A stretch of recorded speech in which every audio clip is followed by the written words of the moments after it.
Hey Mkaza Media, welcome. So what's going on about Tanasha Donna in the internet has raised a lot of reactions among people, and among the big people that reacted to Tanasha Donna's appearance is the controversial Pastor Kanyari. So Pastor Kanyari I wonder, why do ladies love big lips? Why do ladies love big nyash? And why do ladies love big boobies? Kwa hiyo, as we know, Pastor Kanyari is always that controversial pastor. People say sio pastor wa ukweli, watu wengine wanasema kwamba hana adabu, lakini sasa that is how he is. So he is among the people who have reacted to Tanasha Donna's muonekano, and here is a video of Pastor Kanyari saying what moved Tanasha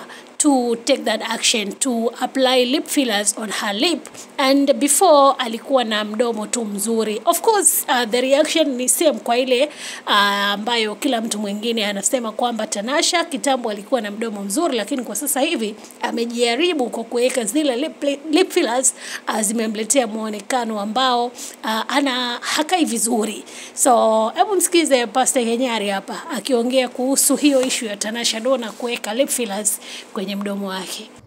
Zamani ilikuwa na Tanasha anakai atu lips dogo. Sasa Tanasha nikashindwa kwa nini Tanasha anapenda kuwa na mdomo kubwa hivi. Eti nikasikia amefanya operation na akapanuliwa mdomo wake. Nikasema amepanuliwa mdomo. Thank you. Sijui kama mtu anaweza nielezea. Sijui kama anaweza pata mtu anielezee kwa nini wasichana wanapenda kuwa na mdomo kubwa, na wanapenda kuwa na makalio makubwa, na wanapenda kuwa na matiti kubwa, na pia wanaume kuna kitu wanapenda kubwa.